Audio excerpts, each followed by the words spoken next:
ಪ್ರಿಯರೇ, ನಮ್ಮ ರಕ್ಷಕನಾದ ಯೇಸು ಕ್ರಿಸ್ತನ ಹೆಸರಿನಲ್ಲಿ ನಿಮ್ಮನ್ನೆಲ್ಲ ವಂದಿಸ್ತೇನೆ. ಈ ಒಂದು ದಿನದ ಒಂದು ಅಲ್ಪ ಸಮಯದ ಒಂದು ಧ್ಯಾನಕ್ಕಾಗಿ ಆರಿಸ್ಕೊಂಡಂಥ ವೇದ ಭಾಗವು ಕೀರ್ತನೆಗಳು 51:17 ವಚನ. ಕೀರ್ತನೆಗಳು 51:17 ವಚನ. ಕುಗ್ಗಿದ ಮನಸ್ಸೇ ದೇವರಿಗೆ ಇಷ್ಟ ಯಜ್ಞ, ದೇವರೇ ಪಶ್ಚಾತ್ತಾಪದಿಂದ ಚಚ್ಚಿ ಹೋದ ಮನಸ್ಸನ್ನು ನೀನು ತಿರಸ್ಕರಿಸುವುದಿಲ್ಲ ಎಂಬುದು. ಪ್ರಿಯರೇ, ಈ ಒಂದು ಗೀತ ರಚನೆ ಬಂದ್ಬಿಟ್ಟು ದಾವೀದನು ಮಾಡಿರುವಂಥದ್ದು. ಇದು ಯಾವಾಗ ಮಾಡ್ತಾನೆ ಅಂತಂದ್ರೆ, ಪ್ರವಾದಿಯಾದ ನಾತಾನನು ದಾವೀದನ ಹತ್ತಿರ ಬಂದು ಆತನು ಮಾಡಿರ್ತಕ್ಕಂಥ ಒಂದು ಪಾಪದ ಕಾರ್ಯ ಏನಿದೆ ಅದ್ರ ಬಗ್ಗೆ ಆತನು ಹೇಳಿ, ಯೆಹೋವನು ಈ ರೀತಿಯಾದಂಥ ಒಂದು ದಂಡನೆಯನ್ನು ನಿನಗೆ ವಿಧಿಸಿದ್ದಾನೆ ಅಂತ ಹೇಳಿದಾಗ ದಾವೀದನು ಒಂದು ಯೆಹೋವನ ಮೇಲೆ ಇದ್ದಂಥ ಒಂದು ಭಯಭಕ್ತಿಯಿಂದ ಆತನು ಕುಗ್ಗಿ ಹೋದ. ತನ್ನ ಒಂದು ಪಾಪದ ಒಂದು ಅರಿವು ಏನಿದೆ, ತಿಳುವಳಿಕೆ ಏನಿದೆ, ಅದು ಆತನಿಗೆ ಬಂತು. ಹಾಗಾಗಿ ಪಶ್ಚಾತ್ತಾಪ ಪಡುತ್ತಾ ಆತನು, ನಾವು ನೋಡ್ತೇವೆ ವಾಕ್ಯದಲ್ಲಿ, ಆತನು ಉಪವಾಸ ಇದ್ದ, ಆ ಮಗುವನ್ನು ಉಳಿಸ್ಕೊಳ್ಳೋಕ್ಕೆಲ್ಲ ಪ್ರಯತ್ನ ಮಾಡ್ದ, ಎಲ್ಲ ಆಯಿತು. ಸೊ ಆ ಒಂದು ಸಮಯದಲ್ಲಿ ಆತನು ರಚಿಸಿದಂಥ, ಅಂದರೆ ಆ ಒಂದು ಪಾಪದ ಒಂದು ಪ್ರಜ್ಞೆಯಲ್ಲಿ ಆತನು ಅನುಭವಿಸ್ತಾ ಇರ್ತಕ್ಕಂಥ ಒಂದು ನೋವಿನಲ್ಲಿ ಈ ಒಂದು ಕೀರ್ತನೆಯನ್ನು ಆತನು ರಚಿಸಿದ್ದಾನೆ. ಪ್ರಿಯರೇ, ನಾವು ನೋಡ್ತೇವೆ ಯೇಸು ಕ್ರಿಸ್ತನು ನಮ್ಮನ್ನು ಪಾಪದಿಂದ ಬಿಡಿಸಲಿಕ್ಕೆ, ಅಥವಾ ನಿಖರವಾಗಿ ಹೇಳಬೇಕು ಅಂತಂದರೆ ಆ ಒಂದು ಪಾಪದ ಕೂಪದಲ್ಲಿರ್ತಕ್ಕಂಥ ನಮಿಗಳಿಗೆ ಒಂದು ಅವಕಾಶವನ್ನು, ಒಂದು ಚಾನ್ಸನ್ನು ಆತನು ನಮಗೆ ಕೊಟ್ಟಿದ್ದಾನೆ. ಏನಂದರೆ, ಆ ಒಂದು ಪಾಪದ ಕೂಪದಿಂದ ನೀವು ಹೊರಗೆ ಬರ್ರಿ ಅನ್ನೋಂಥದ್ದು ಒಂದಿದ್ರಿಂದ ನಮಗೆ ಒಂದು ಚಾನ್ಸನ್ನು ಕೊಟ್ಟಿದ್ದಾನೆ.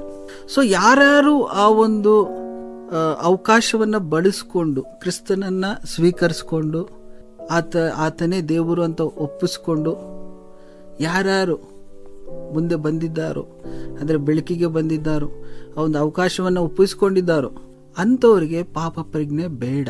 ಕ್ರಿಸ್ತನ ಹತ್ರ ನಿಮ್ಮ ಪಾಪಗಳನ್ನು ಒಪ್ಪಿಸ್ಕೊಳ್ರಿ, ಕ್ರಿಸ್ತನ ಒಂದು ಬೋಧನೆಗಳ ಪ್ರಕಾರ ನೀವು ಜೀವಿಸ್ರಿ. ಖಂಡಿತವಾಗಲೂ ಕ್ರಿಸ್ತನು ನಿಮ್ಮ ಜೊತೆ ಇದ್ದಾನೆ.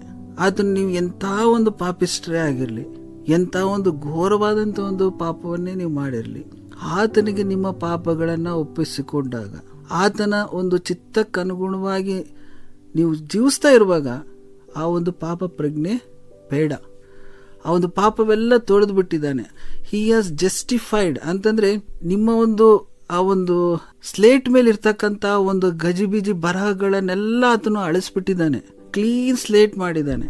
ಅದಕ್ಕೆ ಜಸ್ಟಿಫೈಡ್ ಅಂತ ಹೇಳ್ತಾರೆ. ಸೊ ಅಂಥ ಒಂದು ಏನು ಹೇಳ್ತಾರೆ, ಕ್ಲೀನ್ ಸ್ಲೇಟ್ ಕೊಟ್ಟಾಗ, ಕ್ಲೀನ್ ಚಿಟ್ ಕೊಟ್ಟಿದ್ದಾರೆ ನಿಮಗೆ.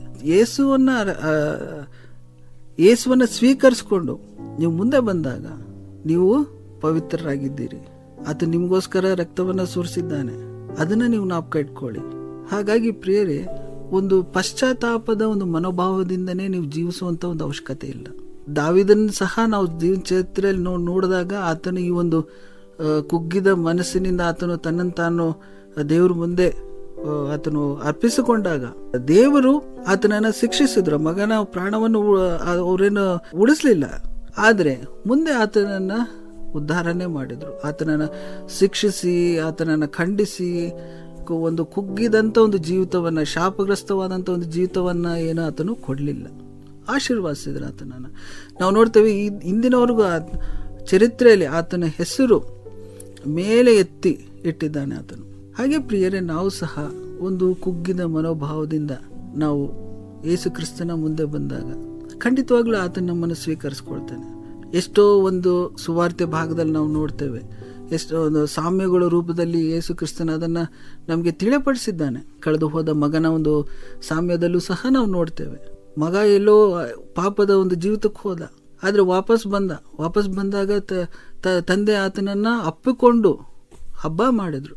ಆ ಒಂದು ಸಾಮ್ಯದ ಮುಂಚೆ ನಾವು ನೋಡ್ತೇವೆ, ಪಾಪಿಷ್ಠರು ತಂದೆ ಹತ್ರ ಬಂದಾಗ, ಆ ಪಾಪದ ಜೀವಿತವನ್ನು ಬಿಟ್ಟಾಗ ದೇವದೂತರುಗಳೆಲ್ಲ ಸಂತೋಷ ಪಡ್ತಾರೆ ಅನ್ನುವಂಥದ್ದು. ಹಾಗಾಗಿ ಪ್ರಿಯರೇ, ನಾವು ಪಾಪ ಜೀವಿತ ಇದ್ದಾಗ ಅದನ್ನು ನಾವು ಬಿಟ್ಟು ಯೇಸು ಕ್ರಿಸ್ತನ ಹತ್ತಿರ ಬಂದಾಗ ಸಂತೋಷದ ಒಂದು ಮನಸ್ಸನ್ನು ಹೊಂದಿಕೊಂಡು ನಾವು ಜೀವಿಸೋಣ. ನಾವು ಸಣ್ಣ ಪುಟ್ಟ ಮನುಷ್ಯರು ಸಣ್ಣ ಪುಟ್ಟ ಪಾಪಗಳನ್ನು ಮಾಡ್ತೇವೆ, ಬಟ್ ಅದನ್ನು ಒಪ್ಪಿಸ್ಕೊಳ್ರಿ. ಉದ್ದೇಶಪೂರ್ವಕವಾಗಿ ಪಾಪಗಳನ್ನು ಮಾಡಕ್ಕೆ ಹೋಗಬೇಡಿ. ಗೊತ್ತಿಲ್ಲದೆ ಆಗ್ತವೆ ತಪ್ಪುಗಳು, ಅದನ್ನು ದೇವ್ರ ಹತ್ರ ಒಪ್ಪಿಸ್ಕೊಳ್ರಿ. ಆದರೆ ಅದೇ ಅಭ್ಯಾಸ ಇಟ್ಕೋಬೇಡಿ.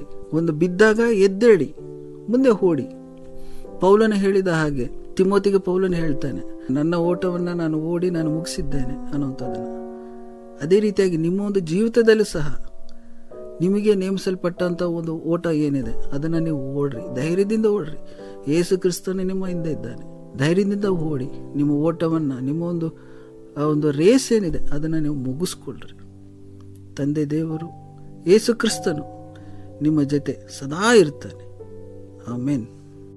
ಈ ಕಾರ್ಯಕ್ರಮದ ಬಗ್ಗೆ ನಿಮ್ಮ ಅಭಿಪ್ರಾಯ, ಸಲಹೆಗಳು ಹಾಗೂ ಯಾವುದೇ ಪ್ರಾರ್ಥನಾ ಮನವಿಗಳಿದ್ದಲ್ಲಿ ನಮ್ಮ ದೂರವಾಣಿ ಸಂಖ್ಯೆಗೆ ನೀವು ಕರೆ ಮಾಡಬಹುದು. ನಮ್ಮ ದೂರವಾಣಿ ಸಂಖ್ಯೆ 996026065453. ನಿಮ್ಮ ಅಭಿಪ್ರಾಯಗಳನ್ನು ಇಮೇಲ್ ಮೂಲಕವೂ ನಮಗೆ ತಿಳಿಸಬಹುದು. ನಮ್ಮ ಇಮೇಲ್ ID info@fibaonline.org. ವಂದನೆಗಳು.